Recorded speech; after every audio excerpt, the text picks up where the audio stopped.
happy to answer any questions. I know, obviously, you guys are here talking about crime and what you intend to do if you are elected governor. And obviously, everybody knows the president is coming to Syracuse today to talk about Micron. What are your thoughts on that? 12 days out from an election, this is a political visit that's taking place. I think that the Micron Deal tells you a story of where the business climate is right now in this state. See, in other states, they have businesses coming to the state because of low taxes, the regulatory environment. State agencies run with a very pro-business approach. The business climate in other states are so much better, so the businesses just move to the state. There's no way to get Micron to come to New York for low taxes. There's no way to get Micron to come to New York because of the great regulatory environment.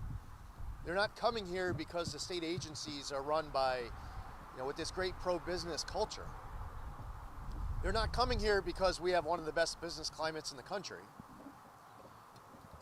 We have to look at why they're coming here, how they got here, what it took to get them here. Because the fact that we've reached the point where we have to essentially bribe a business to come to New York with billions of dollars of tax breaks that they won't come here otherwise, I think it highlights that this state is heading in the wrong direction. Because we want other businesses to come to New York. How are we going to get businesses to come to all counties and all regions?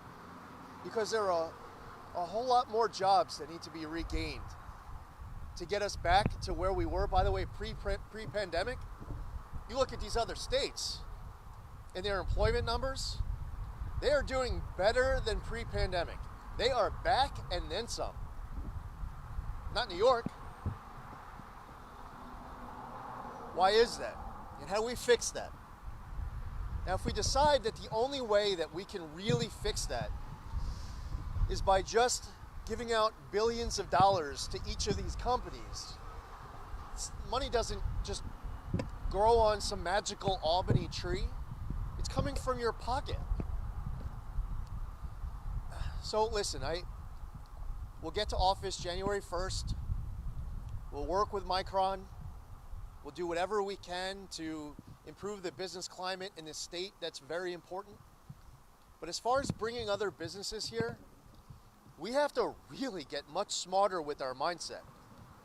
We have to fix the business climate in this state. We have to bring down taxes. We have to improve the regulatory environment. We have to get the culture overhauled to make sure that New York State's a business-friendly state again. As far as the timing of the visit, listen, this Rose Garden strategy of Kathy Hochul has been an epic, historical failure of the campaign. She is running one of the very worst political campaigns I can ever think of. And when you get past November 8th, and people are writing the story, why is it that Kathy Hochul just lost that election? People are going to say that the reason why she lost the election was that she never really ran a campaign.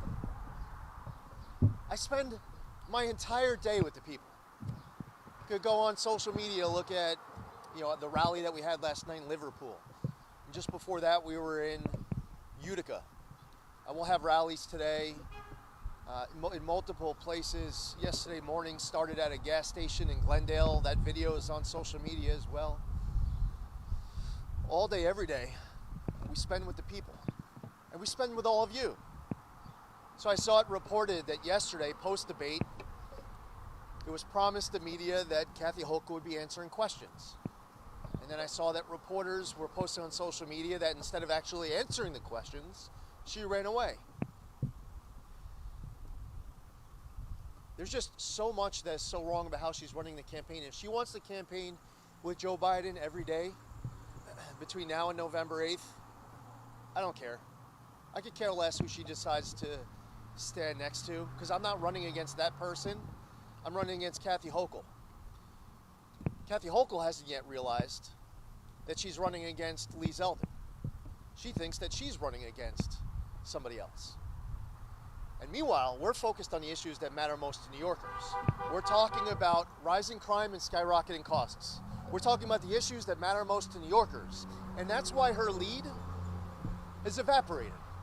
And that's why in 12 days she's going to be defeated, and she will be delivering a concession speech the night of Tuesday, November 8th.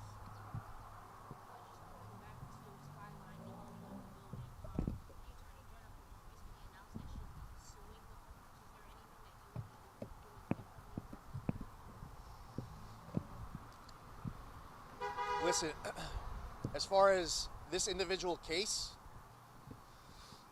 I look at the laws of the state of New York resulting in that criminal being released back out on the street as being the reason why Connie Tori is no longer with us. As far as what you can do as a property owner, anywhere, including right here, security is always very important. Cameras, manpower, locks, escape routes, sprinklers, code, the standard of living, heating, the list goes on. And as buildings get older and older, you need to constantly be investing into your property. That's a statewide question, really. As far as what should be done for people to make sure that they have the basics of life. I believe that all New Yorkers deserve to have a roof over their head, shoes on their feet, food on their table. As far as what that roof is that's over their head, that matters too. But as far as what happened to Connie Tori, the problem here is that you had a criminal who was put back out on the street despite the long record and harming others to murder Connie Tori. That's why Connie Tori is no longer with us. Do you feel there's a disconnect between law enforcement and the people these days, and how do you bridge that gap? I think in a way it depends on where you are in the state. There's a lot of different relationships between law enforcement and the local community. It's something that law enforcement finds to be very important. Excuse me. For some people, they don't trust law enforcement. You see some law enforcement, most law enforcement, working really hard to try to improve that relationship with the community. Sometimes it takes years to build that trust. You get experts in that particular community who build that relationship, and then people are able to share the intel to help solve the case. People are the best source of information. I was a military intelligence officer before I switched over to being an attorney in the military, and one of the best forms of intelligence collection is called human intelligence. In law enforcement, and I'll yield to the subject matter expert right here to my left, Allison. The amount of cases that can get cracked in a community, once you have that trust built, that relationship built, allows you to keep a community safer. As far as ways to be better, our state has never had anyone as exceptionally talented and experienced to be able to help bridge a gap between the state and local law enforcement, and between local law enforcement and the community than AllisonEsposito. So I'll let Allison jump in. So thank you for the question, but I don't think there's as big a gap as a lot of those in the media and a lot of those in politics would have us believe.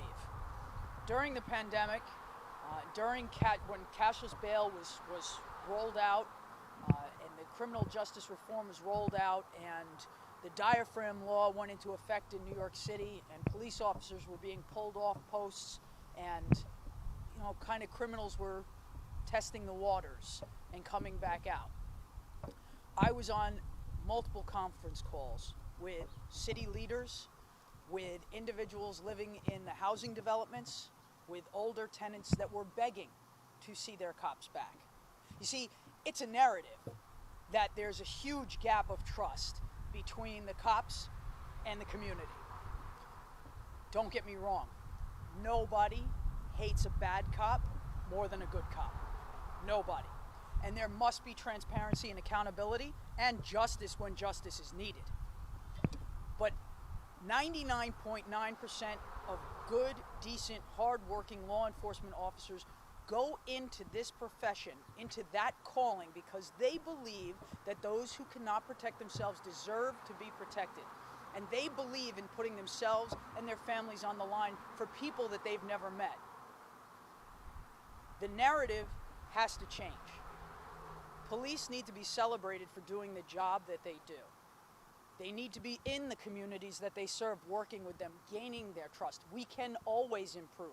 We can always do better. And it's about not only the individual perception of those on the street, but changing the narrative from the executive branch on down. You have a chief law enforcement officer of the state in Letitia James that would rather sue a building than take accountability for the fact that the laws that she supports are emboldening criminals and allowing them to commit homicides. You have an individual in Tish James where the riots that were happening in New York City, instead of going after and investigating the individuals that were partaking in the riots or funding the riots, she went after the officers that were defending their lives in those riots. That's why Michael Henry is a clear choice for your next Attorney General. A chief law enforcement officer should believe in law enforcement, should believe in the rule of law and accountability. And as far as continuing to bridge the gap, whatever gap there is in any community, that is incredibly important to me and has been for most of my career. I marked myself a member of the communities that I serve because I spent more time at work than I ever did at home. We are a part of the community. We can only do better. And it's so important to bring the community and all of the stakeholders to the table and make sure that our police officers are policing the way people want. And right now in New York State, people want criminals held accountable for their actions. Thank you. Thank you, everybody. Appreciate it. Thank you. Thanks for coming out.